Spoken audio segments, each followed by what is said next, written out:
Dieu existe vraiment, pourquoi y a-t-il tant de mal et d'injustice dans ce monde? Nous avons vu dans une précédente vidéo qu'il y a de très bonnes raisons de croire en l'existence d'un être suprême par la volonté duquel l'univers, et nous les humains, existons. Toutefois nous sommes tous témoins, d'une façon ou d'une autre, de l'injustice et du mal qui règnent dans ce monde, de la violence gratuite des plus forts sur les plus faibles, restée impunie, de la souffrance et des maladies horribles touchant même des personnes innocentes. Sans parler de ces catastrophes naturelles qui n'épargnent personne. Les chrétiens disent que Dieu est amour, qu'il est bon et qu'il est juste. Si un tel Dieu existe, dirait-on, pourquoi il permet toutes ces souffrances dans ce monde?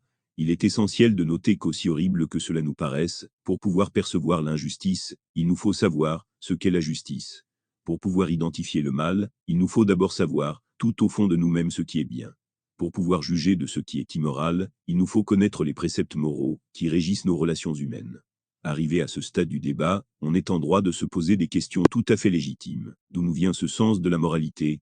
Comment des atomes de carbone, d'hydrogène, d'oxygène font-ils pour s'assembler en un être pensant et doté d'un sens moral, de la justice, du bien et du mal, nous permettant même d'arriver à juger Dieu? Nous, les chrétiens, nous aimons utiliser la Bible comme source d'informations fiables sur Dieu et ses intentions à notre égard. Voici donc 3 importantes considérations qui nous permettra, autant que possible, de donner une réponse à cette question légitime. Première considération. Au début, il n'en était pas ainsi.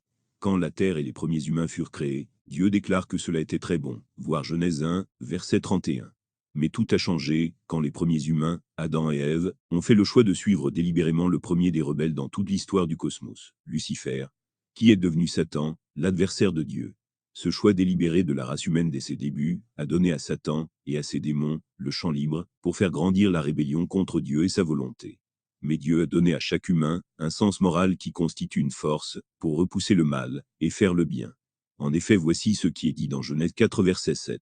Certainement, si tu agis bien, tu relèveras ton visage, et si tu agis mal, le péché se couche à la porte, et ses désirs se portent vers toi, mais toi, domine sur lui. Fin de citation. En sorte que si un humain choisit quand même de faire le mal, il en est entièrement responsable.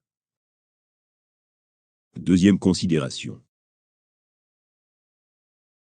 Il y a 2 raisons que je pourrais moi-même évoquer, qui expliqueraient le fait que Dieu permet la souffrance et l'injustice.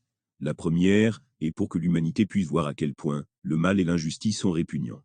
Pour que tous, dans le cosmos, soient témoins du résultat de la rébellion contre lui et ses préceptes d'amour et de paix.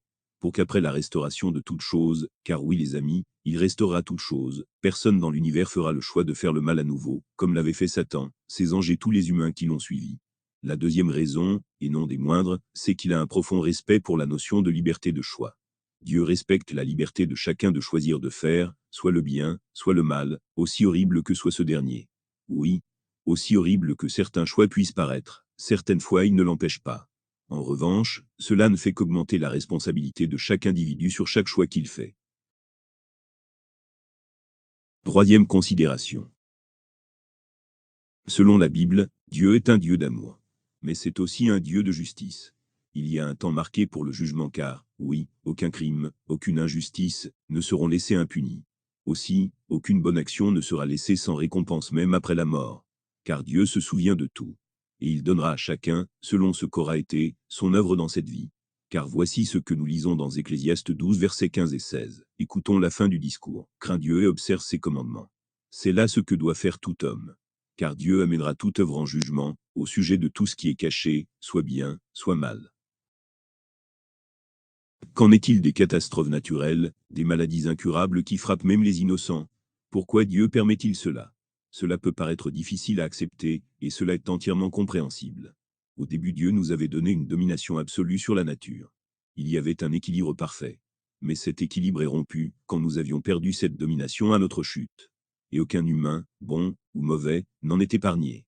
Toutefois Dieu nous demande de lui faire confiance, car il est dit, c'est pourquoi ne jugez de rien avant le temps, jusqu'à ce que vienne le Seigneur, qui mettra en lumière ce qui est caché dans les ténèbres, et qui manifestera les desseins des cœurs. Alors chacun recevra de Dieu la louange qui lui sera due. 1 Corinthiens 4 verset 5. Oui, le jour viendra où, tout ce qui est incompris aujourd'hui, tout ce qui nous paraît flou, sera éclairci et l'univers sera définitivement débarrassé du mal une fois pour toutes. Voilà, nous ne prétendons pas satisfaire tout le monde avec ces considérations. Et c'est pourquoi nous aimerions que vous partagiez avec nous, en commentaire, vos points de vue à ce sujet. Car, pour nous, vos points de vue comptent beaucoup. Abonnez-vous et cliquez sur la cloche des notifications pour ne rater aucune de nos prochaines vidéos. Au revoir.